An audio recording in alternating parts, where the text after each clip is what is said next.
So hello friends, welcome to the next lecture of Principles of Inheritance and Variation. And today's lecture is friends going to be very special because आज के lecture में हम इस lesson का एक काफी important point study करने वाले हैं, that is genetic disorders. Genetic disorders एक ऐसा टॉपिक है जिसपे मोस्टली फ्रेंड्स इस लेसन से क्वेश्चन पूछा गया है and in genetic disorders also हम इसका एक इंपॉर्टेंट सब टॉपिक आज देखने वाले हैं, that is pedigree analysis. Pedigree analysis friends एक काफी स्कोरिंग टॉपिक है, बट देन आल्सो स्टूडेंट को इसके क्वेश्चन से रिलेटेड हमेशा डाउट रहता है. बट फ्रेंड्स डोंट वरी, आज के लेक्चर में हम पेडिग्री एनालिसिस की डिटेल स्टडी करेंगे. पेडिग्री एनालिसिस के क्वेश्चन को किस तरह से सॉल्व करना है उसके लिए ट्रिक्स भी देखेंगे. And at the end of this lecture friends मेरे पास कुछ क्वेश्चंस हैं जिन क्वेश्चंस पे हम वो ट्रिक्स अप्लाई करेंगे, बिकॉज जब तक ट्रिक्स को क्वेश्चंस पे प्रैक्टिस नहीं किया जाएगा ट्रिक्स फ्रेंड्स आपकी क्लियर नहीं होगी. और एक बार अगर आपकी ट्रिक्स क्लियर होगी देन पेडिग्री एनालिसिस की हेल्प से आप एग्जाम में 4 मार्क्स तो फ्रेंड्स आराम से स्कोर कर सकते हैं. Okay, now friends pedigree analysis होता क्या है? So if you see, ये जो चार्ट आपको यहाँ पे दिखाई दे रहा है, this chart is friends basically pedigree analysis. इस पेडिग्री एनालिसिस में फ्रेंड्स हम ये देखते हैं कि अगर आपकी फैमिली में कोई डिसीज है जो एक जनरेशन से सेकंड जनरेशन में, सेकंड जनरेशन से थर्ड जनरेशन में ट्रांसफर हो रहा है, तो उसके लिए फ्रेंड्स कोई सोल्यूशन हम फाइंड करते हैं कि कैसे ये डिसीज फ्रेंड्स आने वाली जनरेशन में ट्रांसफर ना हो. Okay, most of the student अभी भी कंफ्यूज होंगे कि सर ये सर्कल क्या है, ये बॉक्स क्या है, क्यों कुछ सर्कल रेड में है, क्यों कुछ सर्कल्स रेड में नहीं है. तो ये सारी चीजें फ्रेंड्स अभी हम स्लोली डिस्कस करेंगे. Okay, so let's start with pedigree analysis. The idea that disorders are inherited has been prevailing in the human society since long. काफी पहले से फ्रेंड्स ह्यूमन सोसाइटी में एक बात चली आ रही है कि हमारे अंदर जो भी डिसऑर्डर्स है, जो डिसीज है, वो इनहेरिट होते हैं, यानी वो एक जनरेशन से दूसरी जनरेशन में ट्रांसफर होते हैं. और ये डे टू डे लाइफ में आप देख भी सकते हैं. जैसे friends in some families diabetes ये डिसीज जनरेशन टू जनरेशन में ट्रांसफर होता रहता है कि अगर पेरेंट्स को डायबिटीज है तो उनके सन या डॉटर को भी डायबिटीज हो, ऐसा फ्रेंड्स दिखाई देता है. ओके, हमेशा ऐसा नहीं होगा but most of the cases में ऐसा ही दिखाई देता है. तो ह्यूमन सोसाइटी में फ्रेंड्स डिसऑर्डर्स कंटिन्यूअसली एक जनरेशन से दूसरे जनरेशन में ट्रांसफर होते हैं. इसे क्या कहा जाता है? Inherited. Okay, this was based on the heritability of certain characteristic features in family. और ये जो आइडिया है फ्रेंड्स ये हमने ऐसे ही नहीं बनाया. असल में हुआ क्या कि हमने देखा कि फैमिलीज में होता क्या है, कुछ ऐसे कैरेक्टरिस्टिक्स होते हैं जो कंटिन्यूअसली एक जनरेशन से दूसरी जनरेशन में ट्रांसफर होते रहते हैं. ओके, अगर आप आपकी फैमिली को देखो तो आप नोटिस करोगे कि एक ऐसा कैरेक्टर तो आपको डेफिनेटली मिलेगा जो फ्रेंड्स आपके पेरेंट्स में भी है, आप में भी है. ओके, देन फ्रेंड्स आपके अंकल में भी दिख रहा है और अंकल के चिल्ड्रंस में भी आपको वो कैरेक्टर दिख रहा है. यानी आपके फैमिली के जितने भी मेंबर्स हैं उनमें वो एक पर्टिकुलर कैरेक्टर तो सब में नजर आ रहा है. ओके, और उसी बेसिस पे फ्रेंड्स हमने ये डिसऑर्डर वाला पॉइंट निकाला कि जिस तरह से कुछ कैरेक्टर्स कंटिन्यूअसली उस फैमिली के साथ ही रहते हैं, कंटिन्यूअसली वो एक जनरेशन से दूसरी जनरेशन में ट्रांसफर होते रहते हैं, तो उसी तरह पॉसिबिलिटी है कि डिसऑर्डर्स भी यानी डिसीजेस भी फादर से फ्रेंड्स उनके सन या डॉटर में ट्रांसफर हो सकते हैं. यस, यानी पेरेंट्स से नेक्स्ट जनरेशन में ट्रांसफर हो सकते हैं. Okay, after the rediscovery of Mendel's work the practice of analyzing inheritance pattern of traits in human being began. See friends, as you know कि जब मेंडल ने अपना वर्क पब्लिश किया तो उन्हें इतना ज्यादा रिकॉग्निशन नहीं मिला. कुछ सालों बाद फ्रेंड्स उनकी डेथ के बाद ओके मेंडल के वर्क को वापस से डिस्कवर किया. और जब मेंडल के वर्क को वापस से डिस्कवर किया गया तब हमें पता चला कि मेंडल एक काफी ग्रेट साइंटिस्ट है और उनकी जो रिसर्च थी वो काफी यूजफुल थी. और जैसे ही फ्रेंड्स लोगों को मेंडल के वर्क के बारे में पता चला तो ह्यूमन बीइंग्स में भी फ्रेंड्स इनहेरिटेंस पैटर्न किस तरह से होता है, साइंटिस्ट उसकी रिसर्च करने लगे कि ह्यूमन बीइंग्स में किस तरह से एक कैरेक्टर नेक्स्ट जनरेशन में और वहां से वो अगेन अपकमिंग जनरेशन में किस तरह से ट्रांसफर होता है. साइंटिस्ट इस टॉपिक की स्टडी करने में लग गए. Since it is evident that control crosses that can be performed in pea plant or some other organisms are not possible in case of human beings. ये तो फ्रेंड्स आप सबको पता है कि गार्डन पी प्लांट में या किसी भी दूसरे ऑर्गेनिज्म में हम कंट्रोल क्रॉसेस कर सकते हैं, बट क्या हम ह्यूमंस के ऊपर ऐसा एक्सपेरिमेंट कर सकते हैं क्या? नहीं। क्या हम ह्यूमंस में फ्रेंड्स कंटिन्यूअसली ऐसे क्रॉसेस परफॉर्म कर सकते हैं क्या? नहीं। हम फ्रेंड्स ह्यूमंस बीइंग के साथ एक्सपेरिमेंट नहीं कर सकते, बट हमें ह्यूमन बीइंग की तो स्टडी करनी ही है। यस, उनका इनहेरिटेंस पैटर्न वो तो हमें सर्च ही करना है। तो उसके लिए क्या करें? तो ऐसी प्रॉब्लम्स को सॉल्व करने के लिए ही फ्रेंड्स पेडिग्री एनालिसिस को बनाया गया। The problem was that friends, जिस तरह हम गार्डन पी प्लांट पे या बाकी ऑर्गेनिजम्स पे एक्सपेरिमेंट कर सकते हैं, हम फ्रेंड्स ह्यूमन बीइंग के साथ कभी एक्सपेरिमेंट नहीं कर सकते। ओके, और अगर ह्यूमन बीइंग के साथ एक्सपेरिमेंट नहीं करें और बगैर एक्सपेरिमेंट किए फ्रेंड्स, बिना एक्सपेरिमेंट यानी विदाउट एक्सपेरिमेंट उनके इनहेरिटेंस पैटर्न को हमें स्टडी करना था, इसकी वजह से पेडिग्री एनालिसिस बनाया गया। Study of family history about inheritance of a particular tribe provide an alternative. तो साइंटिस्ट ने एक सोल्यूशन निकाला। साइंटिस्ट ने क्या किया फ्रेंड्स, उस फैमिली की हिस्ट्री देखी कि उस फैमिली में ये जो एक पर्टिकुलर ट्राइब है ये किस तरह से एक जनरेशन से दूसरी जनरेशन में ट्रांसफर होता है। और जब हम किसी एक ट्राइब की फैमिली हिस्ट्री निकाल रहे हैं तो फ्रेंड्स उस फैमिली हिस्ट्री ने हमें काफी ज्यादा हेल्प की उस डिसीज की स्टडी करने के लिए और उसका इनहेरिटेंस कैसे होता है उसकी स्टडी करने के लिए। Such an analysis of trait in several of generation of a family is called pedigree analysis. ये जो एनालिसिस है फ्रेंड्स, जहां पे हम देखते हैं कि ये जो डिसीज क्या ये पहली फादर में है? हाँ है। फिर देखते हैं क्या ये उनके सन और डॉटर में है क्या? नहीं। फिर फ्रेंड्स सन की जो फैमिली है, ओके, यानी सन की ये जो सन है सेकंड फर्स्ट जनरेशन का F1, सपोज ये पेरेंट है, तो पेरेंट की जनरेशन से सबको पता है F1 जनरेशन प्रोड्यूस होगी। तो हम यहाँ पे फैमिली हिस्ट्री देखते हैं कि क्या पेरेंट में वो डिसीज है? यस, पेरेंट में वो डिसीज है। पेरेंट से फिर F1 जनरेशन प्रोड्यूस हुई, तो क्या इन F1 जनरेशन में यानी उनके सन और डॉटर्स में वो डिसीज है क्या? नहीं। फिर इस सन की फ्रेंड्स मैरिज होगी, इसके भी चाइल्ड प्रोड्यूस होंगे, उसे हम क्या नाम देंगे उस जनरेशन को? F2। तो सन को सपोज फ्रेंड्स सन को एक डॉटर हुई, ओके, तो क्या उस डॉटर में वो डिसीज है? यस, उस डॉटर में वो डिसीज, यानी यहाँ पे फ्रेंड्स ग्रैंडपा में और उनकी जो ग्रैंड डॉटर है उनमें वो डिसीजेज नजर आ रहे हैं। तो यहाँ पे हम इस तरह से फ्रेंड्स फैमिली की स्टडी करते हैं और इस तरह से स्टडी करने पर हमें ये समझता है कि अभी ये जो डिसीज है क्या ये नेक्स्ट जनरेशन में आएगा? नहीं। ओके, ये disease friends directly F3 generation में आपको नहीं दिखेगा। किस जनरेशन में दिखेगा? F4 में, यानी एक जनरेशन को छोड़ के ये नेक्स्ट जनरेशन में ये डिसीज दिखता है। जैसे यहाँ पे पेरेंट की जनरेशन में दिखा, F1 में दिखा क्या? नहीं। तो इसे छोड़ के नेक्स्ट जनरेशन में वो डिसीज दिखाई दिया। सेम होगा आगे भी, यही पैटर्न फॉलो होगा कि ये जो डॉटर है फ्रेंड्स जब इसकी मैरिज होगी तो इसके चिल्ड्रन जब प्रोड्यूस होंगे उनमें वो डिसीज नहीं दिखेगा, बट उन चिल्ड्रन से जो नेक्स्ट जनरेशन प्रोड्यूस होगी उनमें वो डिसीजेस दिखाई देंगे। तो यहाँ पे एक जनरेशन में वो डिसीज है, दूसरे में नहीं, वापस से है, वापस से नहीं, और वापस से नेक्स्ट जनरेशन में वो प्रेजेंट होगा। तो इस तरह से फैमिली की स्टडी करके फ्रेंड्स हम ये पता लगा सकते हैं कि कोई भी डिसीज किस तरह से एक जनरेशन से दूसरी जनरेशन में जा रहा है, उसका जो पैटर्न है फ्रेंड्स, ओके, वो पैटर्न हम यहाँ पे आइडेंटिफाई कर सकते हैं और इसी चीज को फ्रेंड्स पेडिग्री एनालिसिस कहा जाता है। Okay, in the pedigree analysis the inheritance of a particular trait is represented in the family tree over generation. See friends, pedigree analysis में किसी भी एक पर्टिकुलर ट्राइट, अभी यहाँ पे ये वर्ड काफी इंपॉर्टेंट है, हम यहाँ पे फ्रेंड्स सारे कैरेक्टरिस्टिक्स को एक साथ स्टडी नहीं करते, ये हमेशा याद रखना। हम किसी एक ही कैरेक्टर को कंसिडर करते हैं और वही एक कैरेक्टर उनके फैमिली में फ्रेंड्स जनरेशन आफ्टर जनरेशन किस तरह से ट्रांसफर हुआ है उसकी स्टडी करते हैं, और उसी से ही हमारा पेडिग्री एनालिसिस का ये जो चार्ट है जो मैंने यहाँ पे आपको साइड में दिखाया था, ये चार्ट फ्रेंड्स तैयार होता है।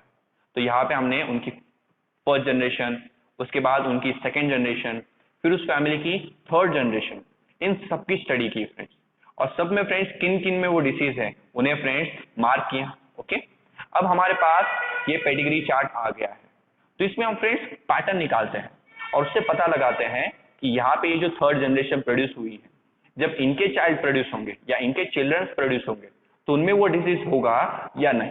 ये हम फ्रेंड्स यहाँ पे मेन पता लगाते हैं।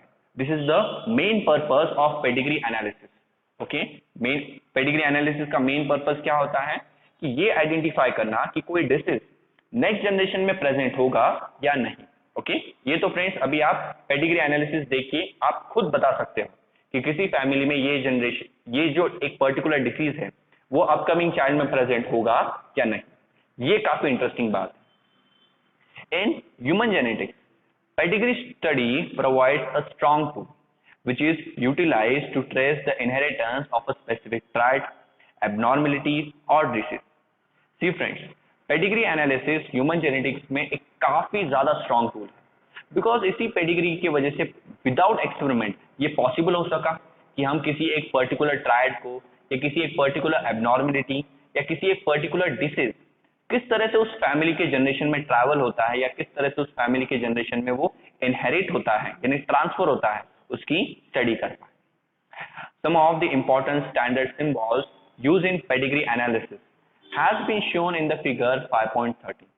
अभी फ्रेंड्स पेडिग्री एनालिसिस करने के लिए हमने कुछ सिंबल्स बनाए हैं और हमेशा जब भी पेडिग्री एनालिसिस का चार्ट बनाया जाता है इन्हीं सिंबल्स को हमेशा यूज किया जाता है। तो ये सिंबल्स क्या हैं और इनकी मदद से पेडिग्री एनालिसिस कैसे समझा जाता है वो देखते हैं। ओके, तो सी हियर आर दो सिंबल्स। नाउ फ्रेंड्स ये वो सिंबल्स है जो पेडिग्री एनालिसिस के टाइम हम यूज करते हैं। जैसे if you see square, we use it for male. Square किसके लिए यूज किया जाता है? मेल के लिए। Circle is use for female and diamond is use for sex unspecified. यानी अगर आप पेडिग्री एनालिसिस के चार्ट में कभी भी स्क्वायर देखें तो समझ जाओ वो स्क्वायर हमेशा एक मेल ही होगा।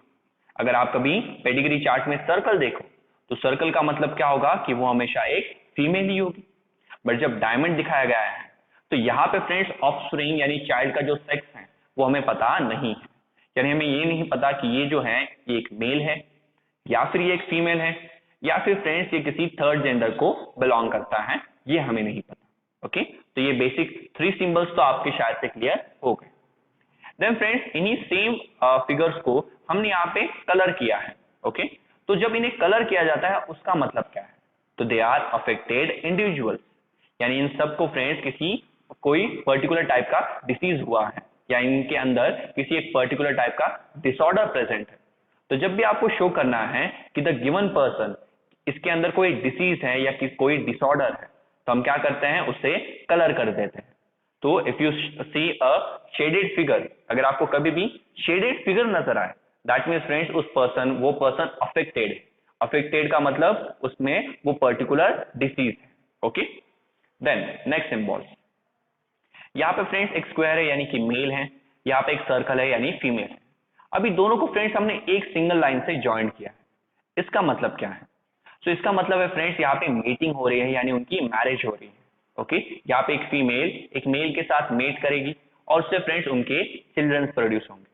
तो जब भी किसी सर्कल को इस तरह से स्क्वायर के साथ एक सिंगल लाइन से ज्वाइंट किया जाता है तो यहाँ पे क्या हो रही है? मीटिंग हो रही है या आप बोल सकते हैं उनकी मैरिज हो रही है। ओके, देन फ्रेंड्स एक नहीं बल्कि 2 लाइंस यूज की जाए। So what is the meaning of 2 lines? तो यहाँ पे फ्रेंड्स यहाँ पे भी मीटिंग ही हो रही है बट बिटवीन रिलेटिव्स, यानी जो क्लोजली रिलेटेड पर्संस है। ओके, जो रिलेटिव्स है एक दूसरे के, ऐसे रिलेटिव्स के बीच फ्रेंड्स मैरिज जब होती है उसे फ्रेंड्स वो मैरिज इस तरह से शो की जाती है। ओके, अगर आप देखो समटाइम्स रिलेटिव्स में ही मैरिज हो जाती है तब फ्रेंड्स उसे इस तरह से दिखाया जाता है। तो सिंगल मैरिज तो वो सिंगल लाइन तो वो सिर्फ मेटिंग हो रही है। ओके, बट 2 लाइन से अगर दिखाया जाए तो यहाँ पे रिलेटिव्स के बीच मैरिज हो रही है। ओके, देन फ्रेंड्स नेक्स्ट यहाँ पे अगर आप देखो यहाँ पे इन दोनों की मैरिज हुई। मैरिज के बाद फ्रेंड्स यहाँ पे नीचे और 2 फिगर्स ड्रॉ की गई। अभी इसका मतलब क्या है? तो फ्रेंड्स यहाँ पे जब मीटिंग होगी तो मीटिंग से डेफिनेटली इनके चिल्ड्रंस प्रोड्यूस होंगे। तो वो चिल्ड्रन फ्रेंड्स आपको यहाँ पे दिखाए गए हैं कि जब फ्रेंड्स ये मेल इस फीमेल के साथ इन दोनों की मैरिज होती है तो इन्हें एक डॉटर और फ्रेंड्स एक सन प्रोड्यूस हुआ है यहाँ पे। ओके, क्या क्या प्रोड्यूस हुआ है? एक डॉटर एंड एक सन फ्रेंड्स यहाँ पे रिप्रोड्यूस हुआ है। और फ्रेंड्स इन्हें लेफ्ट टू राइट लिखा जाता है जिस ऑर्डर में इनका बर्थ हुआ है, यानी डॉटर का बर्थ पहले हुआ है और सन का बर्थ बाद में हुआ है। ओके, तो पेरेंट्स हमेशा ऊपर लिखे जाएंगे और पेरेंट्स के नीचे क्या शो किया जाएगा friends? Always the children. Okay, then next यहाँ पे friends again a male and a female parent, दोनों को सिंगल लाइन से ज्वाइन किया है, यानी उनकी मैरिज हो गई। तो this is the father and this is the mother. इन दोनों से फ्रेंड्स नीचे यहाँ पे एक सन प्रोड्यूस हुआ है, करेक्ट। तो पेरेंट्स ऊपर और नीचे क्या रिप्रेजेंट किया जाएगा, उनके चिल्ड्रन। तो यहाँ पे क्योंकि एक स्क्वायर है यानी डेफिनेटली एक मेल होगा, बट ये शेडेड स्क्वायर है फ्रेंड्स। शेडेड का मतलब क्या है कि इस सन में कोई एक पर्टिकुलर टाइप का डिसीज प्रेजेंट है, तो this son is affected with an disease. तो फ्रेंड्स जब भी कोई डिसीज पर्सन होगा उसे फ्रेंड्स शेडेड कलर से रिप्रेजेंट किया जाएगा, ओके। और सबसे आखिर में फ्रेंड्स एक सिंबल आता है, ये सिंबल आप फ्रेंड्स ज्यादातर तो नहीं देखोगे, बट फिर भी इसका मीनिंग याद रखो। अगर डायमंड में फ्रेंड्स इस तरह से फाई लिखा गया है, तो क्या ये शेडेड है क्या, नहीं, शेडेड नहीं है, यानी ये अनअफेक्टेड होगा। अभी यहाँ पे फाई का मतलब क्या है कि यहाँ पे फाई अनअफेक्टेड ऑफस्प्रिंग है, यानी ऐसे ऑफस्प्रिंग है, ऐसे चिल्ड्रंस हैं जिसमें से कोई भी फ्रेंड्स किसी को भी किसी भी टाइप का डिसऑर्डर या डिसीज नहीं है। अभी इन फाई में फ्रेंड्स कुछ सन हो सकते हैं और कुछ डॉटर हो सकते हैं। आपको पता है सन के लिए स्क्वायर यूज किया जाएगा और डॉटर के लिए सर्कल यूज किया जाएगा, बट हमें सबको एक साथ दिखाना है, तो उसके लिए यहाँ पे डायमंड यूज किया गया है, ओके। यानी यहाँ पे उनका जो सेक्स है वो सेक्स स्पेसिफाइड है क्या, नहीं। जस्ट हमें इतना पता है कि 5 चाइल्ड प्रोड्यूस हुए हैं और वो 5 चाइल्ड फ्रेंड्स उनमें किसी भी टाइप का डिसऑर्डर नहीं है। अभी उन 5 चाइल्ड में से कितने सन हैं, कितने डॉटर्स हैं, ये हमें पता नहीं है, यानी सेक्स इज अनस्पेसिफाइड। और जब सेक्स अनस्पेसिफाइड होता है तो सबको पता है हम इस तरह से डायमंड यूज करते हैं, ओके। तो फ्रेंड्स पेडिग्री एनालिसिस में जो बेसिक सिंबल्स यूज किए जाते हैं वो तो आपको यहाँ पे क्लियर हो गया। अब अगर आप ये चार्ट देखो तो शायद से आपको यहाँ पे इसका मीनिंग समझ में आए कि यहाँ पे ये मदर है और ये एक मेल है और ये एक फीमेल है। यहाँ पे मेल और फीमेल के बीच फ्रेंड्स मीटिंग हो रही है, क्योंकि मीटिंग हो रही है। इस लाइन को क्या कहा जाता है, मैरिज लाइन। तो जब इनकी मैरिज होती है या इनमें मीटिंग होती है तो इनसे फ्रेंड्स इनके चिल्ड्रंस प्रोड्यूस होते हैं, ओके। अगर आप देखो ये उनकी डॉटर है, ये उनका सन है, ये भी उनका ही सन है। ये जो सर्कल है फ्रेंड्स ये इस लाइन से कनेक्टेड नहीं है, तो ये उनकी डॉटर नहीं है। ये डॉटर फ्रेंड्स किसी दूसरे फैमिली को बिलोंग करती है। फिर यहाँ पे और एक उनकी डॉटर है, ओके। देन फ्रेंड्स अगर आप देखोगे यहाँ पे मदर शेडेड है, यानी मदर के अंदर कोई एक पर्टिकुलर डिसीज है, तो मदर से ये डिसीज उनके सन में और एज वेल एज उनकी डॉटर में यहाँ पे ट्रांसफर हुआ है, ओके। इतना तो आपको क्लियर हो गया। उसके बाद उनका जो सन है फ्रेंड्स, अभी उस सन की मैरिज हुई किसी एक दूसरी गर्ल के साथ, तो यहाँ पे और एक फीमेल आई और इस फीमेल यहाँ पे हम ये जो सन है इस सन की मैरिज इस फीमेल के साथ हो रही है। अभी जब इन दोनों की मैरिज होगी तो इनके चिल्ड्रंस प्रोड्यूस होंगे, तो यहाँ पे इन दोनों की मैरिज से फ्रेंड्स इन्हें 2 डॉटर्स और एक सन प्रोड्यूस हुआ है, ओके। और तीनों की तीनों भी फ्रेंड्स अनअफेक्टेड है, तो पेरेंट्स अनअफेक्टेड थे, उसकी वजह से उनके जो चिल्ड्रंस हैं वो भी अनअफेक्टेड हुए, यानी उनमें कोई भी डिसीज प्रेजेंट नहीं। Then friends if you see here now, इनकी जो डॉटर थी उस डॉटर की मैरिज यहाँ पे हो रही है किसी एक मेल के साथ। तो जब इस डॉटर की मैरिज होगी तो इसके भी फ्रेंड्स चिल्ड्रन प्रोड्यूस होंगे, तो यहाँ पे चिल्ड्रन प्रोड्यूस हुए हैं। इस केस में इन्हें 2 सन्स और एक डॉटर प्रोड्यूस हुई, और यहाँ पे फ्रेंड्स डॉटर में ही वो डिसीज प्रेजेंट है, ओके। तो आई थिंक सो आपको यहाँ पे पेडिग्री एनालिसिस समझ में आ गया। ये फ्रेंड्स हमारी पहली जनरेशन है, पेरेंट्स। पेरेंट्स से फ्रेंड्स ये दूसरी जनरेशन प्रोड्यूस हुई, तो यहाँ पे लिखेंगे हम 2। अब यहाँ पे सेकंड जनरेशन से ये उनके चिल्ड्रन, ये भी हमारी सेकेंड ही जनरेशन है, और ये उनके चिल्ड्रन। तो ये जो दोनों फिगर है फ्रेंड्स ये आपको थर्ड जनरेशन शो कर रही है। Always remember friends, pedigree chart के साइड में रोमन नंबर्स में 1 2 3 लिखा जाता है। दिस रोमन नंबर्स और this Roman numericals shows us the generation. ये रोमन नंबर्स क्या शो करते हैं, हमें जनरेशन शो करते हैं कि ये फर्स्ट जनरेशन है, ये उससे ये सेकंड जनरेशन प्रोड्यूस हुई, इस सेकंड जनरेशन से ये थर्ड जनरेशन फ्रेंड्स यहाँ पे प्रोड्यूस हुई है, सेकंड जनरेशन से यहाँ पे ये थर्ड जनरेशन प्रोड्यूस हुई। नाउ फ्रेंड्स पेडिग्री चार्ट तो आपको समझ में आ गया। जो सबसे इंपॉर्टेंट क्वेश्चन यहाँ पे होता है कि यहाँ पे ये जो डिसीज है वो किस टाइप का है, तो उस डिसीज को कैसे समझा जाता है अभी हम वो देखेंगे, ओके। और उसी के साथ फ्रेंड्स हम हमारी ट्रिक्स भी देखने वाले हैं। नाउ फ्रेंड्स आपने पेडिग्री एनालिसिस तो देख लिया। अभी पेडिग्री एनालिसिस में हम 2 ही टाइप के डिसीजेस को स्टडी करते हैं। The first disease are autosomal and second disease are sex link. कितने टाइप के डिसीजेस हमें स्टडी करने हैं फ्रेंड्स, जस्ट टू टाइप के। पहला है ऑटोसोमल डिसीज और दूसरा है सेक्स लिंक्ड डिसीज।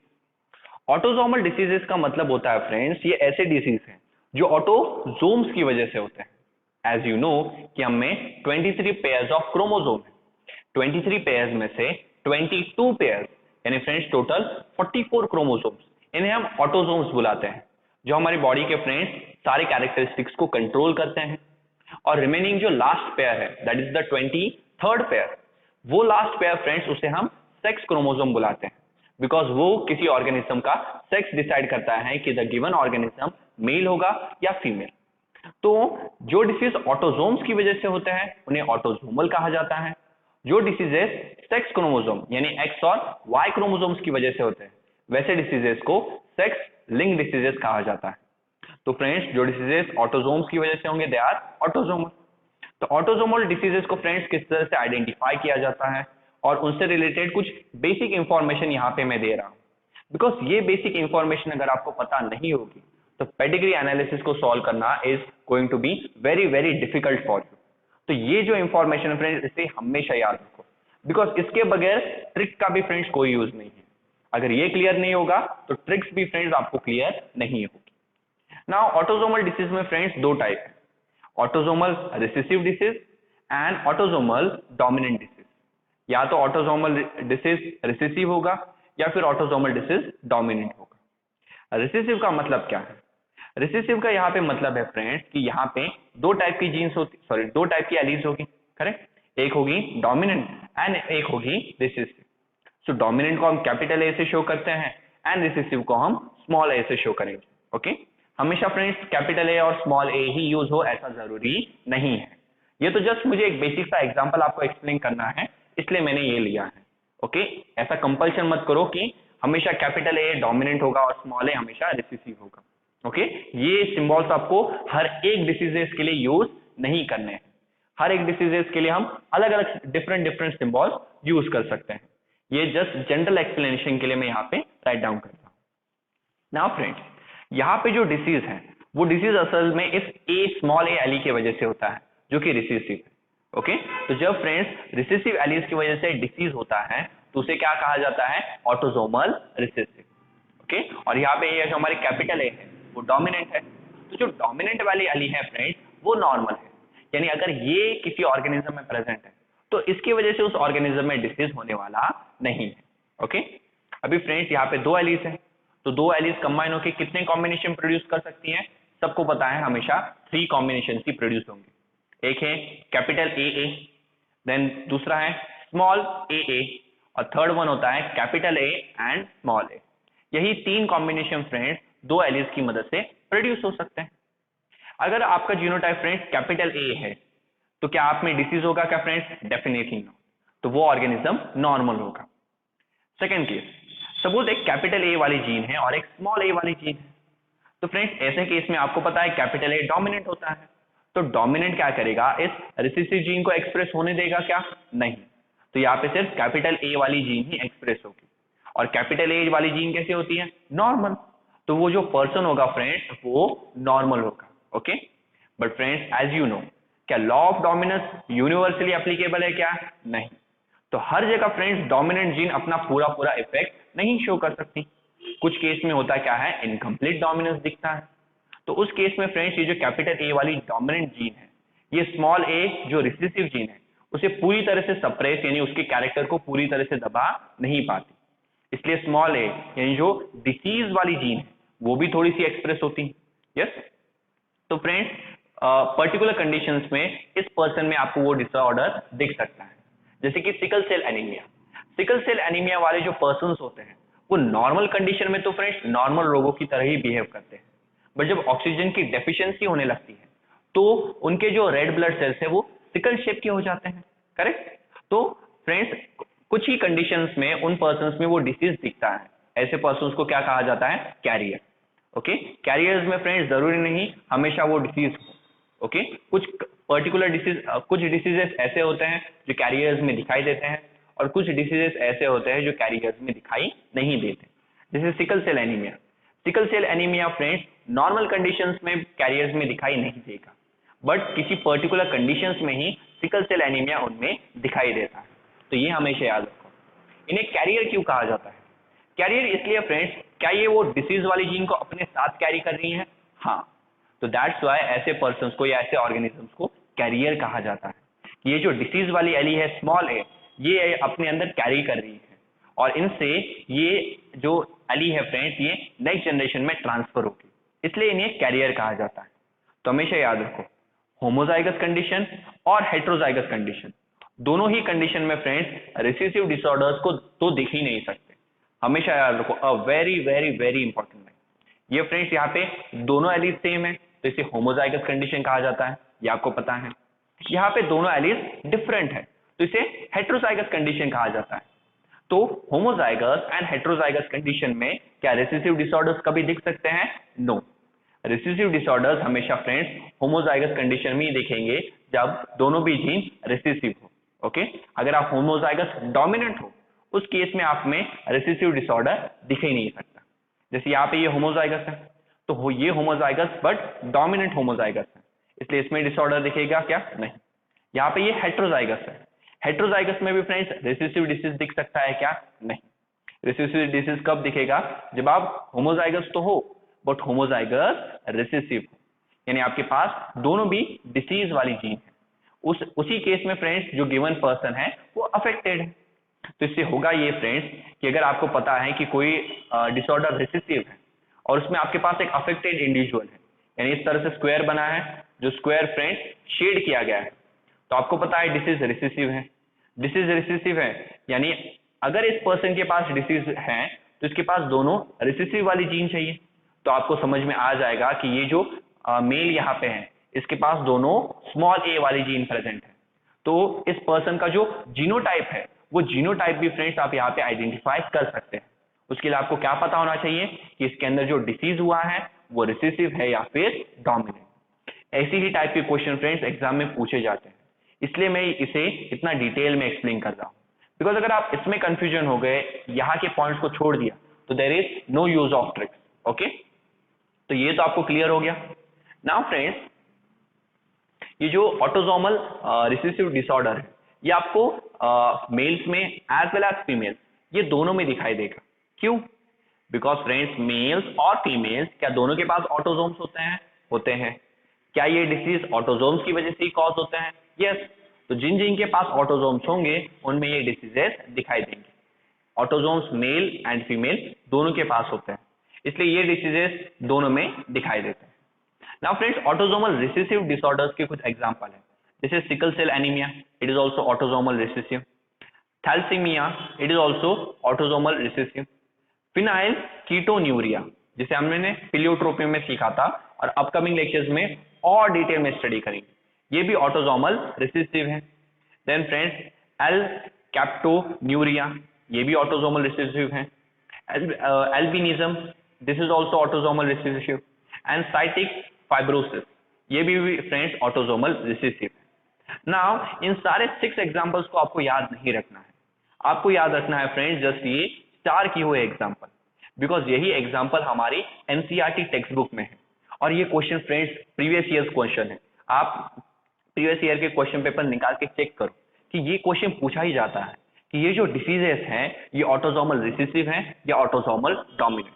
तो याद कर लो, sickle cell anaemia, thalassemia and phenyl ketonuria and cystic fibrosis, ये चारों के चारों disease friends autosomal recessive disease है, एआर डिसीज, ऑटोसोमल रिसेसिव। तो ये चारों के चारों एआर डिसऑर्डर्स है। Okay, after that friends comes the autosomal dominant. Autosomal dominant का यहाँ पे मीनिंग क्या है फ्रेंड्स, कि यहाँ पे जो हमारे कैपिटल ए वाली जीन है that is the dominant gene, उस डोमिनेंट जीन के अंदर फ्रेंड्स डिसीज प्रेजेंट होगा, और जो स्मॉल ए वाली जीन है that is the recessive gene, वो नॉर्मल होगी, यानी ये वाली अगर आप में प्रेजेंट है तो आप में डिसीज नहीं होगा। बट कैपिटल ए वाली जीन प्रेजेंट है तो डेफिनेटली फ्रेंड्स आप में डिसीज होगा ही। Such a disease is known as autosomal dominant disease. Now friends, अभी 2 एलीज है, तो 2 एलीज कितने टाइप के जीनोटाइप प्रोड्यूस कर सकती हैं? 3 टाइप की। जब आपके पास दोनों कैपिटल ए है तो कैपिटल ए में ही डिसीज प्रेजेंट है, और दोनों कैपिटल ए है तो डेफिनेटली वो पर्सन अफेक्टेड होगा, यानी उसमें डिसीज होगा। सपोज आपके पास एक कैपिटल ए और एक स्मॉल ए वाली जीन्स है, तो यहाँ पे फ्रेंड्स एक कैपिटल ए तो प्रेजेंट है और कैपिटल ए डोमिनेंट है, करेक्ट। वो तो अपना इफेक्ट दिखाएगा ही, वो रिसेसिव का इफेक्ट शो करने देगा क्या, नहीं। तो जब आपके पास फ्रेंड्स सिर्फ एक कैपिटल ए भी हुई तो उस केस में भी फ्रेंड्स आप अफेक्टेड होते हो, और ये किस डिसऑर्डर में, सिर्फ ऑटोसोमल डोमिनेंट डिसीजेस में, ओके। बट सपोज फ्रेंड्स आपके पास दोनों स्मॉल ए हैं, तो स्मॉल ए तो रिसेसिव है एंड रिसेसिव इज नॉर्मल, तो अगर आपके पास दोनों स्मॉल ए हैं तो आप में कोई डिसीज नहीं होगा, यू आर नॉर्मल। तो इससे फ्रेंड्स समझ में क्या आता है कि अगर आपको पता है कि डिसीज ऑटोसोमल डोमिनेंट है, तो dominant disorder friends homozygous dominant condition में और हेट्रोजाइगस कंडीशन में, हमेशा इन्हीं कंडीशन में फ्रेंड्स डोमिनेंट एक्सप्रेस होते हैं। ये याद रखो कि अगर कोई डोमिनेंट डिसीज है फ्रेंड्स तो वो हेट्रोजाइगस कंडीशन में भी एक्सप्रेस हो सकता है और होमोजाइगस डोमिनेंट कंडीशन में भी एक्सप्रेस हो सकता है। यहाँ पे ऐसा नहीं था। रिसेसिव में जब आप होमोजाइगस हो रिसेसिव के लिए सिर्फ उसी केस में डिसीज एक्सप्रेस हो रहा था, हेट्रोजाइगस कंडीशन में डिसीज एक्सप्रेस होता है क्या, नहीं। बट डोमिनेंट के केस में, हेट्रोजाइगस केस में भी फ्रेंड्स वो डिसीज शो हो सकता है। यानी अगर हमारे पास यहाँ पे एक पर्सन है जिसके अंदर डिसीज है, तो ये एक मेल आ गया जो शेड किया गया है, यानी ये अफेक्टेड है, इसके अंदर कोई डिसीज प्रेजेंट है। और सपोज आपको पता है वो डिसीज एक डोमिनेंट डिसीज है, तो अगर ये फ्रेंड्स डोमिनेंट डिसीज है तो आपको ये श्योर होगा कि इसका जीनोटाइप कैपिटल ए होगा या फिर कैपिटल ए स्मॉल ए होगा, ओके। बट क्या इस पर्सन का जीनोटाइप स्मॉल ए हो सकता है क्या, डेफिनेटली नॉट। तो फ्रेंड्स ऐसे क्वेश्चंस को आंसर करने के लिए ये समझना काफी इंपॉर्टेंट है कि in case of dominant, homozygous dominant and heterozygous, दोनों ही कंडीशन में आपको वो डिसीज दिखाई देता है, okay. Now see friends, we have few more examples of autosomal dominant. Autosomal dominant diseases के कुछ एग्जांपल है, जैसे फ्रेंड्स हंटिंगटॉन्स कोरिया, ये फ्रेंड्स एक ऑटोसोमल डोमिनेंट डिसीज है। देन मायोटोनिक डायस्ट्रोफी, ये ऐसा डिसऑर्डर है फ्रेंड्स जो एनसीईआरटी के टेक्स्ट बुक में मेंशन किया गया है और आपको इसी को ही याद रखना है। देन पॉलीडैक्टाइलिया, ओके, पॉलीडैक्टाइलिया, ये भी फ्रेंड्स एक ऑटोसोमल डोमिनेंट डिसऑर्डर है। तो यहाँ पे मैंने कुछ एग्जांपल लिखे हैं, बट इनमें से जस्ट जो सेकंड वाला एग्जांपल है वो हमारे लिए इंपॉर्टेंट है। और फ्रेंड्स अभी मैंने आपको जो चार्ट एक्सप्लेन किया था पेडिग्री का, वो फ्रेंड्स इसी डिसऑर्डर से रिलेटेड है, ओके। तो फ्रेंड्स आपको ऑटोसोमल डिसीजेस तो क्लियर हो गए। इसके बाद अभी देखते हैं सेक्स लिंक्ड डिसीज, और सेक्स लिंक्ड डिसीजेस के बाद फ्रेंड्स हम देखेंगे हमारी trick, okay. Now friends sex linked disorder, sex linked disorders को फ्रेंड्स एक्स लिंक्ड डिसऑर्डर्स भी कहा जाता है, ओके, बिकॉज जो डिसीजेस एक्स क्रोमोसोम पे प्रेजेंट है उन्हें ही सेक्स लिंक कहा जाता है। तो सर वाई पे कोई डिसीज नहीं होते क्या, होते, वाई क्रोमोसोम पे भी कुछ डिसीज प्रेजेंट होते हैं, बट जब फ्रेंड्स डिसीजेस वाई क्रोमोसोम्स पे प्रेजेंट होते हैं तो उन्हें होलैंड्रिक डिसीजेस कहा जाता है। क्या कहा जाता है, होलैंड्रिक डिसीजेस। तो अगर कोई कैरेक्टर या कोई भी डिसीज वाई जीन पे प्रेजेंट है या वाई क्रोमोसोम्स पे प्रेजेंट है तो उन्हें होलैंड्रिक कहा जाता है, और अगर एक्स पे प्रेजेंट है तो उन्हें सेक्स लिंक कहा जाएगा, क्लियर। तो यहाँ में सेक्स लिंक डिसऑर्डर्स हम सीख रहे हैं, यानी ऐसे डिसऑर्डर्स जो एक्स क्रोमोसोम पे प्रेजेंट है, और एक्स क्रोमोसोम सबको पता है मेल्स में भी होता है फीमेल्स में भी होता है, यानी ये डिसऑर्डर्स आपको मेल्स में भी दिखाई देंगे और फीमेल्स में भी। अगेन एक्स लिंक के दो टाइप हैं, रिसेसिव एंड डोमिनेंट। रिसेसिव का मतलब फ्रेंड्स यहाँ पे दो टाइप की जीन्स होगी, दोनों ही भी फ्रेंड्स एक्स होगी, एक है एक्स और दूसरी है एक्स ए। यहाँ पे फ्रेंड्स मैंने यहाँ पे रेज टू ए लिखा है, ये ए क्या शो करता है कि ये रिसेसिव है, और रिसेसिव होने की वजह से इसमें क्या है, डिसीज प्रेजेंट है। बट इसकी जो डोमिनेंट वाली एली है वो डोमिनेंट में फ्रेंड्स डिसीज है क्या, नहीं, डोमिनेंट वाला फ्रेंड्स नॉर्मल है, ओके। तो फ्रेंड्स यहाँ पे हमारे पास दो एक्स क्रोमोसोम है, एक रिसेसिव वाला एक डोमिनेंट वाला। डोमिनेंट वाला एक्स क्रोमोसोम फ्रेंड्स नॉर्मल होता है, बट जो रिसेसिव वाला एक्स क्रोमोसोम है वो डिसीज है, ओके। तो यहाँ पे होगा क्या, अगेन ये एक रिसेसिव डिसऑर्डर है। क्या रिसेसिव डिसऑर्डर होमोजाइगस डोमिनेंट और हेट्रोजाइगस कंडीशन में एक्सप्रेस होता है क्या, नहीं। तो इन दोनों केसेस में वो नॉर्मल होगा, यानी कि जब आपके पास फ्रेंड्स दोनों एक्स वाले क्रोमोसोम्स है और वो भी डोमिनेंट, तो वो पर्सन नॉर्मल होगा, बिकॉज इन दोनों क्रोमोसोम्स में वो डिसीज नहीं। बट सपोज आपके पास इस तरीके का जीनोटाइप है, एक एक्स है और दूसरा XA। तो इस X में फ्रेंड्स ये नॉर्मल है, इसमें कोई डिसीज नहीं है। बट XA जो कि रिसेसिव है, इसमें फ्रेंड्स डिसीज है। बट क्योंकि ये रिसेसिव है तो क्या ये अपने आप को एक्सप्रेस कर सकता है? नो। यहाँ पे एक्सप्रेस कौन होगा? डोमिनेंट वाला। और इसलिए जो पर्सन होगा फ्रेंड्स वो नॉर्मल होगा।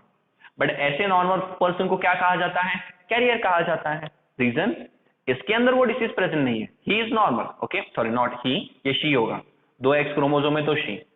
तो यहाँ पे फ्रेंड्स जो फीमेल है वो फीमेल नॉर्मल है, उसके अंदर वो डिसीज नहीं है, बट वो उस डिसीज की जीन को अपने साथ कैरी कर रही है। तो इस फीमेल के जो चिल्ड्रंस प्रोड्यूस होंगे, चांसेस है फ्रेंड्स कि उनमें वो डिसीज हो सकता है। क्या इस फीमेल वो डिसीज है क्या? नहीं, ये तो जस्ट उस जीन को अपने अंदर कैरी करती है और यहां से ये उस जीन को नेक्स्ट जनरेशन में ट्रांसफर करेगी। रिसेसिव डिसऑर्डर कब दिख सकते हैं? जब आपके पास दोनों के दोनों रिसेसिव जीन हो, यानी आप रिसेसिव के लिए होमोजाइगस हो, तो दोनों एक्स वाली जीन प्रेजेंट है, तो friends then the person is affected. उस केस में वो पर्सन क्या होगा?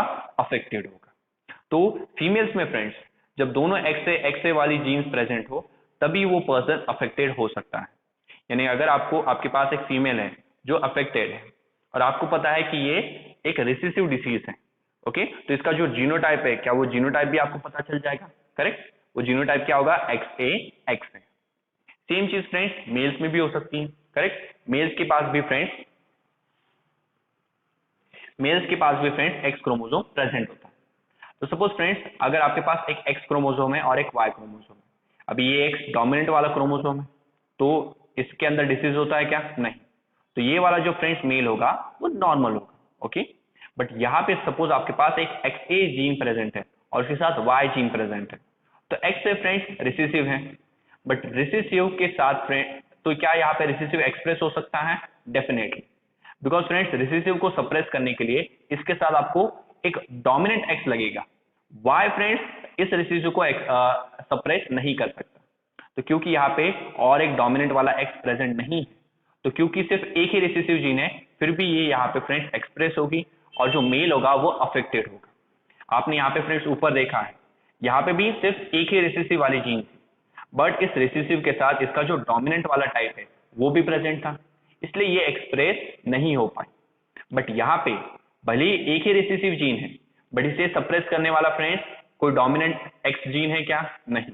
ओके, इसे सप्रेस करने वाला जो डोमिनेंट X क्रोमोसोम है, क्या वो यहाँ पे प्रेजेंट है क्या? नहीं।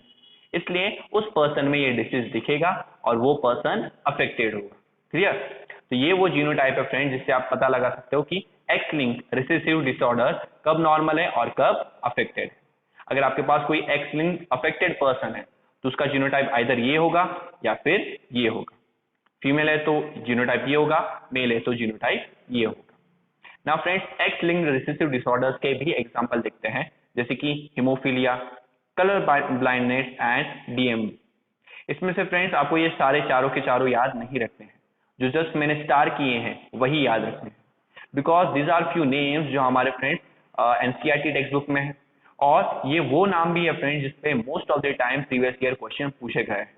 Haemophilia, colour blindness and DMD, ये friends one of the most favourite MCQs है नीट एग्जामिनेशन के, बिकॉज ज्यादातर बार इन्हीं टॉपिक्स पे MCQs पूछे जाते हैं और इनका पेडिग्री चार्ट भी फ्रेंड्स हमें अच्छे से स्टडी करना है। ओके, इसके बाद आता है फ्रेंड्स X लिंक डोमिनेंट।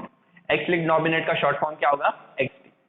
तो यहाँ पे क्या है फ्रेंड्स, अगेन यहाँ पे 2 X क्रोमोसोम होंगे, एक X क्रोमोसोम डोमिनेंट वाला होगा और दूसरा X क्रोमोसोम रिसेसिव वाला होगा। अब ये जो डोमिनेंट वाली जीन है, सी फ्रेंड्स क्रोमोसोम और जीन में ये वर्ड अल्टरनेटली यूज कर रहा हूं, बट इसकी वजह से कंफ्यूज मत होना। क्यों? क्रोमोसोम बनता किससे है? जीन से, यानी उस क्रोमोसोम पे वो जीन्स प्रेजेंट ही होगी।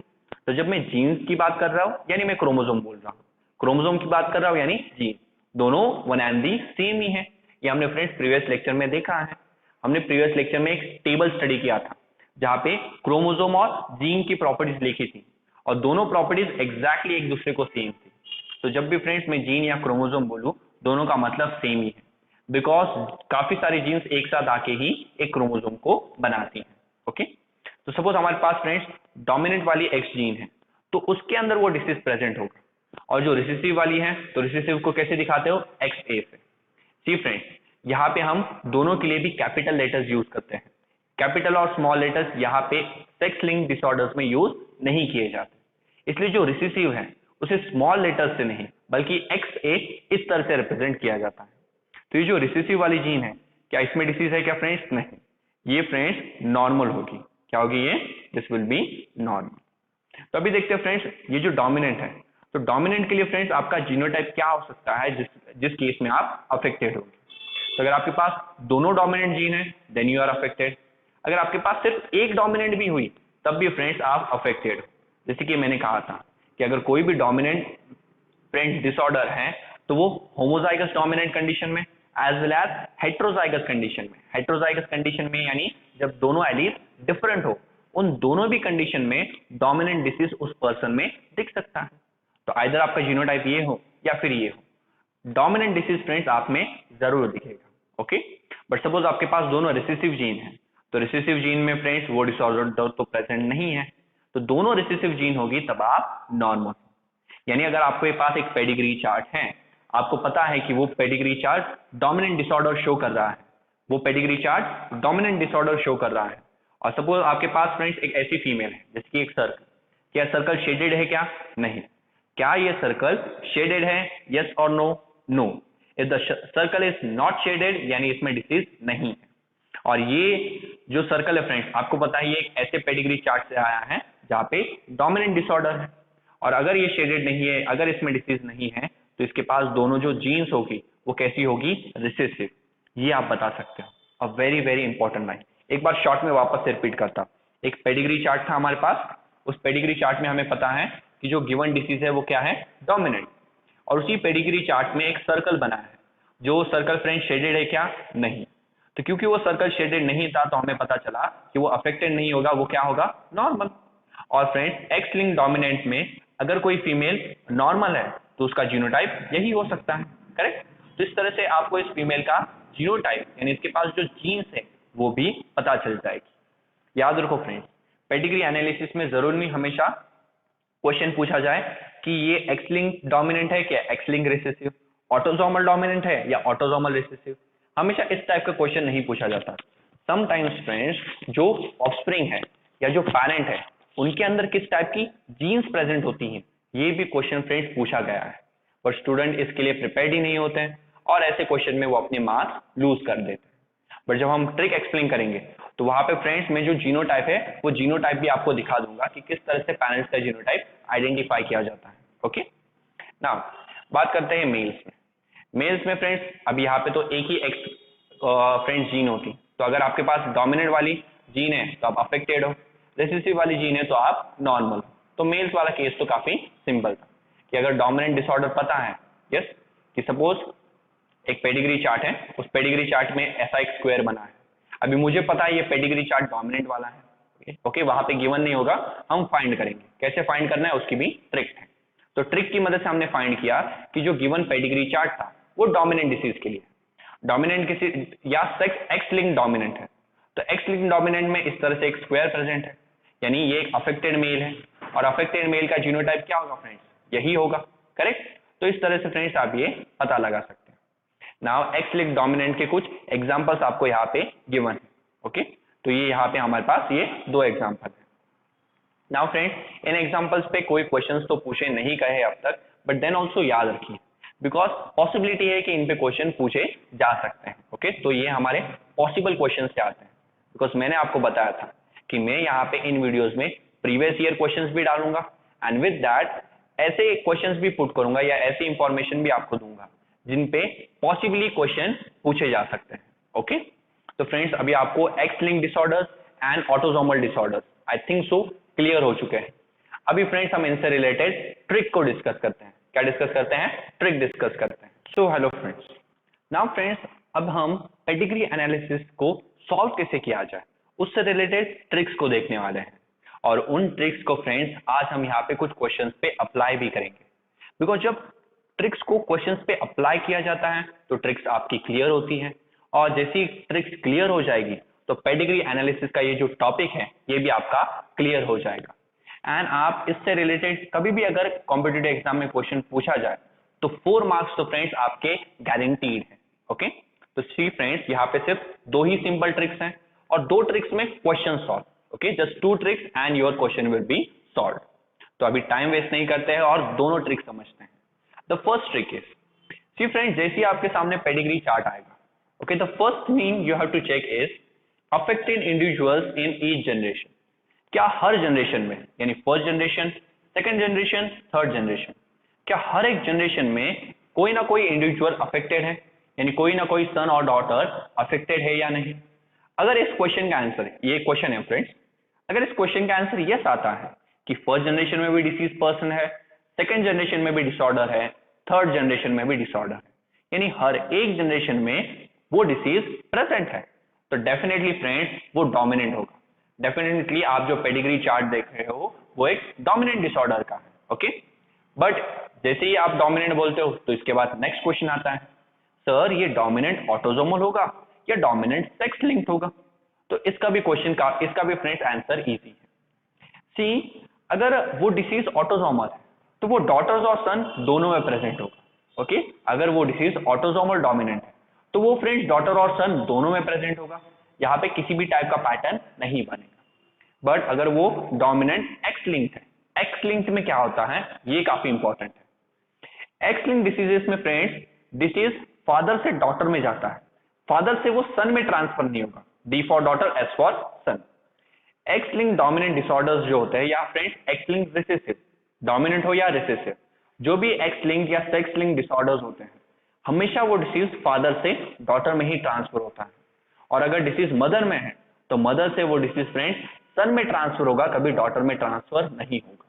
तो ये पैटर्न आपको देखना है। अगर इस तरीके का पैटर्न हो कि फादर टू डॉटर या फिर मदर टू सन, ये पैटर्न अगर प्रेजेंट है तो डेफिनेटली वो एक्स लिंक्ड डोमिनेंट होगा।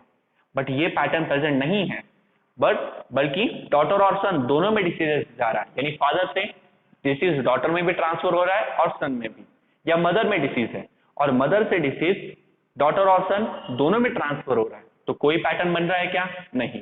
तो जब कोई पैटर्न नहीं बनेगा then the disease is autosomal dominant. Okay, तो ये तो क्लियर हो गया कि autosomal dominant and X linked dominant, जिसे हम सेक्स लिंक्ड डोमिनेंट भी बुलाते हैं, वो कैसे आइडेंटिफाई करते हैं। But sir what about recessive? So don't worry, recessive का भी सॉल्यूशन। तो रिसेसिव का आंसर देगी हमारी सेकंड ट्रिक। सेकंड ट्रिक कहती है skipping of affected individuals in generation। skipping of affected individuals in generation मतलब सर कि जनरेशन में फ्रेंड्स कुछ जनरेशन में डिसीज नहीं प्रेजेंट है। जैसे सपोज पहली जनरेशन में डिसीज है, पहली जनरेशन से प्रोड्यूस हुई सेकंड जनरेशन में डिसीज नहीं है, सेकंड से प्रोड्यूस हुई थर्ड जनरेशन में डिसीज है, थर्ड जनरेशन से प्रोड्यूस हुई फोर्थ जनरेशन में डिसीज नहीं है। तो यहाँ पे अगर आप देखोगे ये second generation and fourth generation skip हो गई। क्या इनमें डिसीज थे क्या फ्रेंड्स? नहीं। तो फर्स्ट जनरेशन में प्रेजेंट है, सेकंड में नहीं, सेकंड में, देन फ्रेंड्स थर्ड में प्रेजेंट है, फोर्थ में नहीं। तो यहाँ पे फ्रेंड्स सारी जनरेशन में डिसीज प्रेजेंट है क्या? नहीं, कुछ जनरेशन स्किप हो रही है। तो ऐसे डिसऑर्डर्स को फ्रेंड्स रिसेसिव कहा जाता है। ऐसे केस में आपको क्या समझेगा कि द गिवन पेडिग्री चार्ट एक रिसेसिव डिसीज का है, करेक्ट?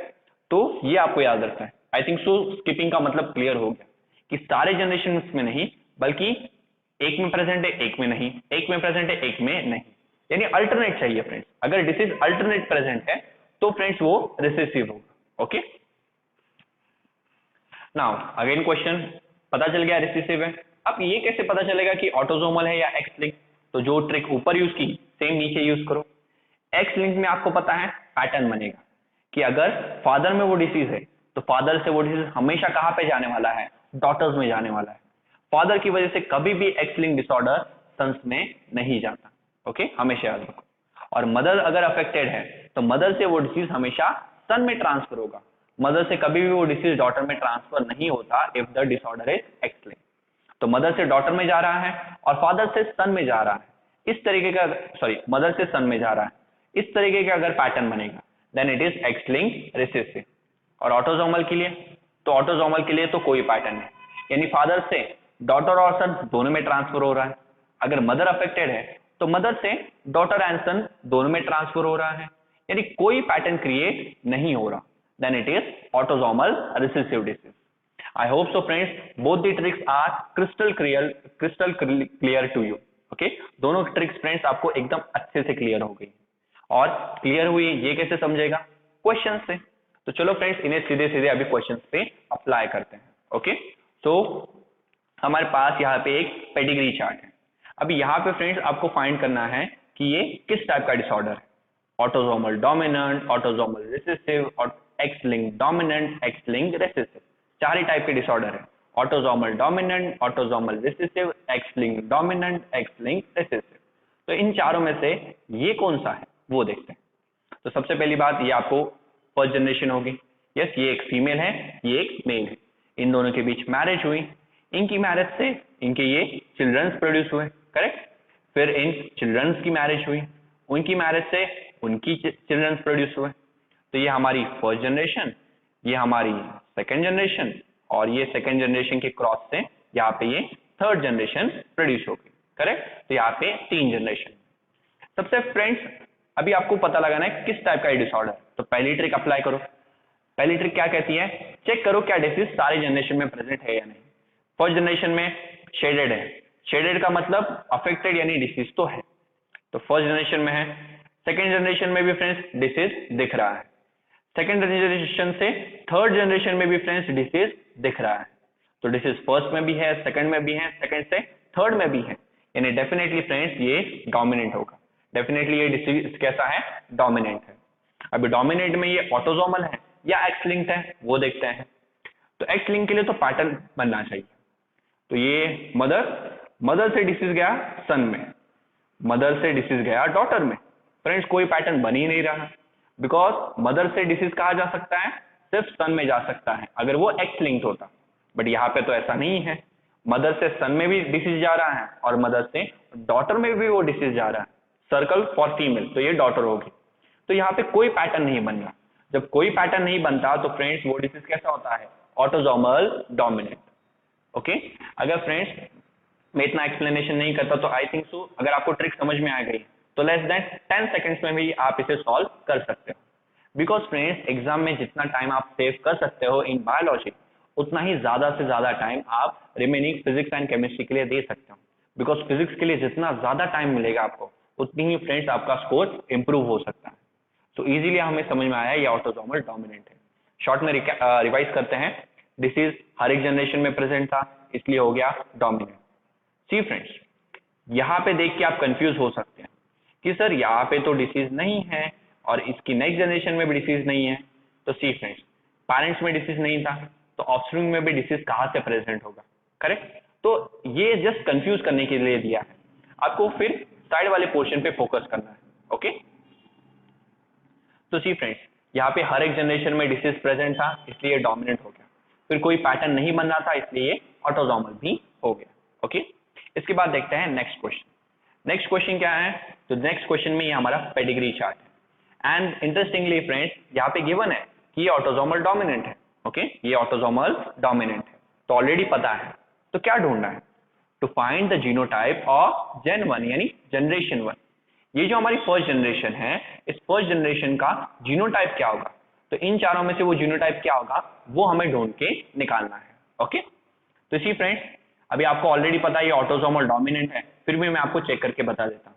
जैसे सी फर्स्ट जनरेशन में डिसीज है क्या है, पहली स्टेप क्या है, चेक करना है कि सारी जनरेशन में डिसीज है या नहीं। तो फर्स्ट जनरेशन में डिसऑर्डर है, सेकेंड जनरेशन में डिसऑर्डर है, थर्ड जनरेशन में डिसऑर्डर है।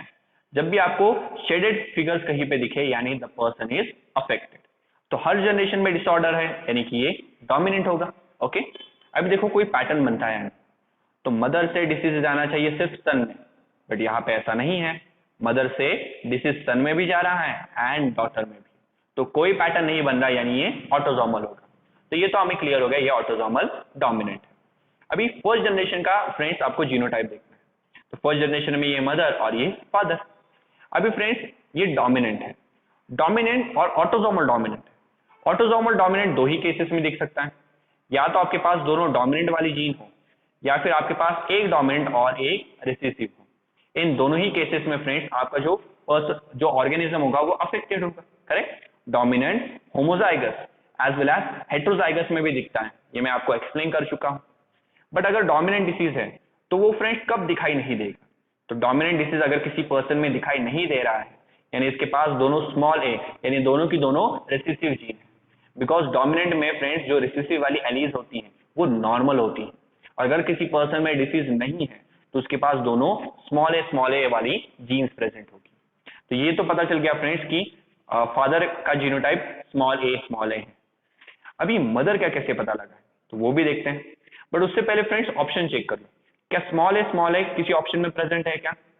तो अगर आप सारे ऑप्शन देखो तो सारे ऑप्शन में से सिर्फ बी ही ऑप्शन है जहां पे फ्रेंड्स फादर का जीनोटाइप स्मॉल ए गिवन है, बाकी कहीं पे भी आपको स्मॉल ए गिवन नहीं है, तो रेस्ट ऑफ द ऑप्शन अपने आप कैंसिल हो जाते हैं। बिकॉज पहला ऑप्शन देखो फ्रेंड्स, एक पैरेंट कैपिटल ए है और दूसरा पैरेंट कैपिटल ए स्मॉल है।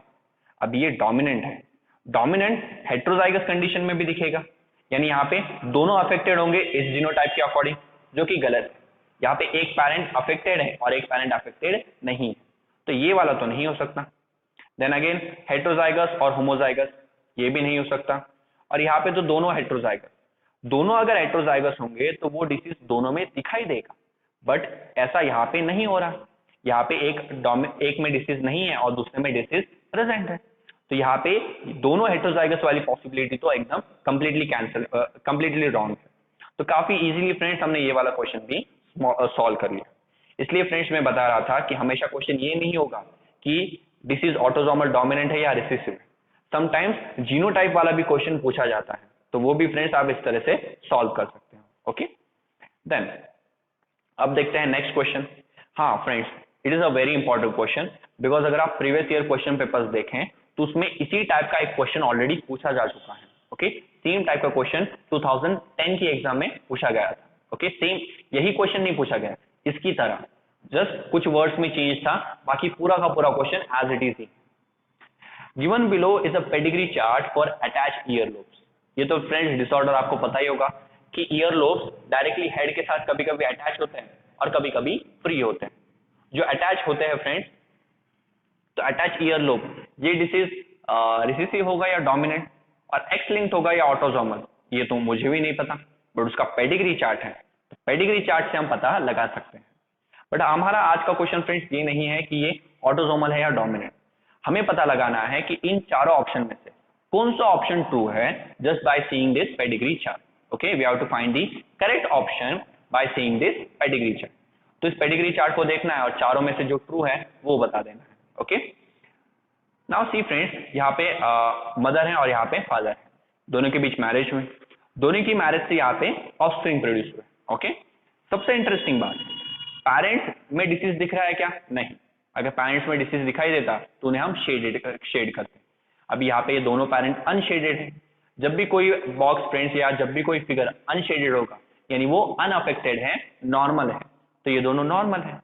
बट पेरेंट्स नॉर्मल है फिर भी उनके चाइल्ड में वो डिसीज दिख रहा है, डेफिनेटली फ्रेंड्स ये फिर रिसेसिव होगा, बिकॉज एक जनरेशन में डिसीज नहीं है, दूसरे जनरेशन में है, तो यहाँ पे एक जनरेशन स्किप हो गई, एक जनरेशन स्किप हो गई। और सेकंड ट्रिक के अकॉर्डिंग हमें पता है अगर कोई जनरेशन स्किप हो रही है दैट मींस डेफिनेटली वो डिसऑर्डर रिसेसिव होगा। ओके, तो ये तो क्लियर हो गया कि the given disease is recessive, but क्या ये रिसेसिव के लिए ऑटोसोमल है या रिसेसिव के लिए एक्स लिंक्ड है, वो कैसे पता चलेगा? तो फ्रेंड्स फॉर दैट ये जो पेडिग्री चार्ट है ये थोड़ा सा बड़ा होना चाहिए था, बिकॉज इतने से ही फ्रेंड्स लिमिटेड डेटा से आप ये नहीं बता सकते, और वो हमारा क्वेश्चन भी नहीं है।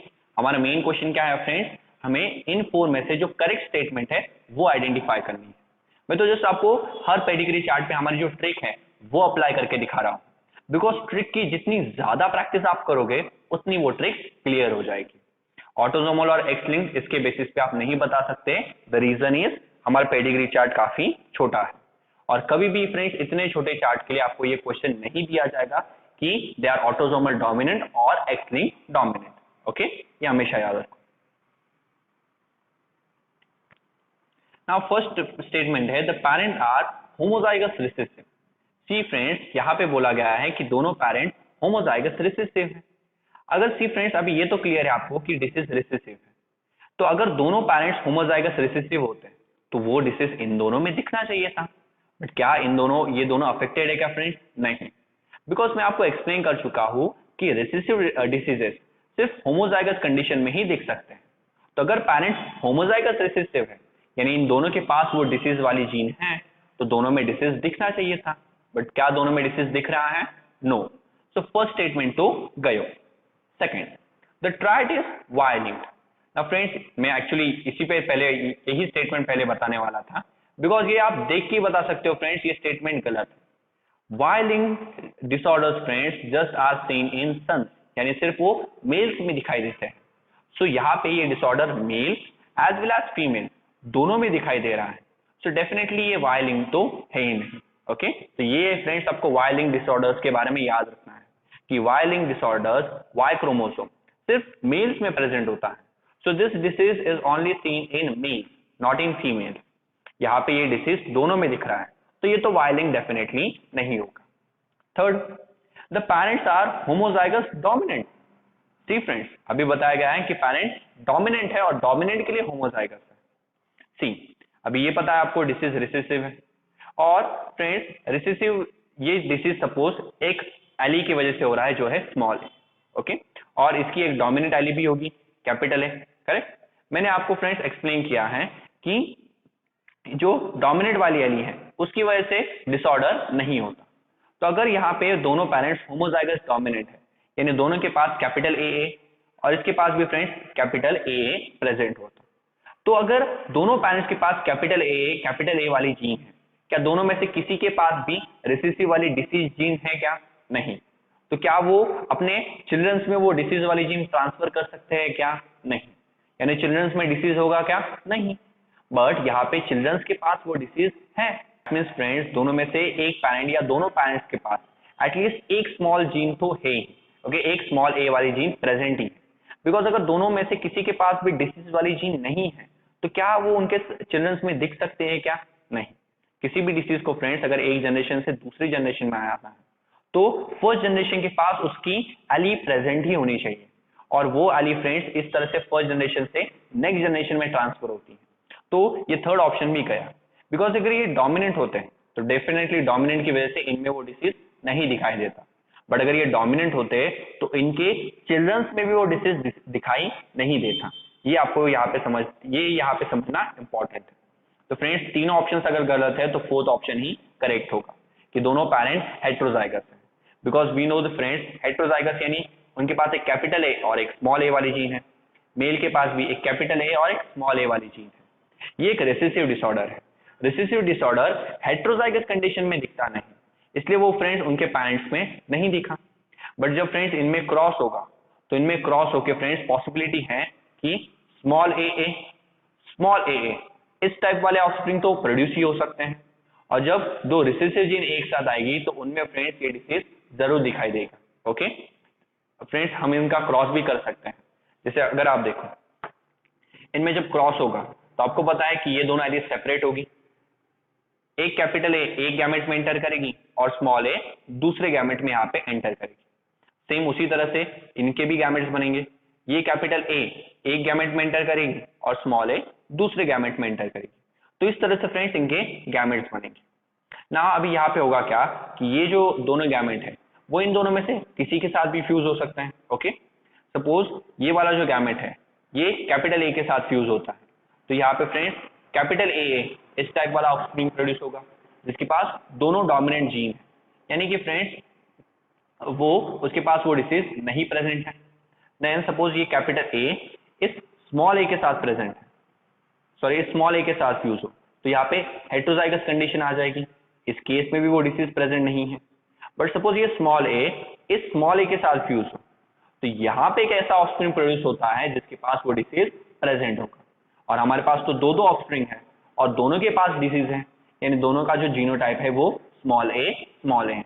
ओके, नाउ फ्रेंड्स जैसे कि हमने देखा कि ये डिसऑर्डर सिर्फ रिसेसिव था, हमें ये पता नहीं चला कि for recessive it is autosomal और एक्स लिंक। तो मैं आपको बता दूं कि अटैच ईयर लोब ये ऑटोसोमल रिसेसिव डिसऑर्डर होता है, ये हमेशा याद रखो, बिकॉज अटैच ईयर लोब वाले क्वेश्चन बार बार रिपीट होते हैं। So attach ear lobe is a autosomal recessive disorder. Okay, हमेशा याद रखना। तो ये क्वेश्चन भी फ्रेंड्स हमने यहाँ पे कंप्लीट कर लिया है। We have 2 more questions. अभी यहाँ पे भी फ्रेंड्स आपको यही बताना है कि ये ऑटोसोमल है या एक्स लिंक्ड है, डोमिनेंट है या रिसेसिव। और ये वाला जो क्वेश्चन है ये तो ऑलरेडी प्रीवियस ईयर्स में पूछा जा चुका है। तो वापस से ट्रिक को प्रैक्टिस करते हैं। फर्स्ट ट्रिक, क्या डिसीज हर जनरेशन में प्रेजेंट है? तो फर्स्ट में है, सेकंड में है, थर्ड में है, dominant, clear? Yes, because disease हर एक जनरेशन में आपको दिख रहा है, फर्स्ट में भी है, सेकंड में भी है, थर्ड में भी है। ओके, तो ये तो डोमिनेंट हो गया, इतना क्लियर है। अभी ऑटोसोमल है या एक्स लिंक्ड वो देखते हैं। तो पैटर्न बन रहा है क्या नहीं वो देखते हैं। मेल यानी फादर से डिसीज सिर्फ डॉटर्स में गया है, हमें यहाँ पे सन्स में नहीं दिख रहा, तो पैटर्न तो बना। फिर यहाँ पे फीमेल से फ्रेंड्स यानी ये मदर है, इस मदर से ये थर्ड जनरेशन यानी इनके चिल्ड्रन प्रोड्यूस हुए हैं।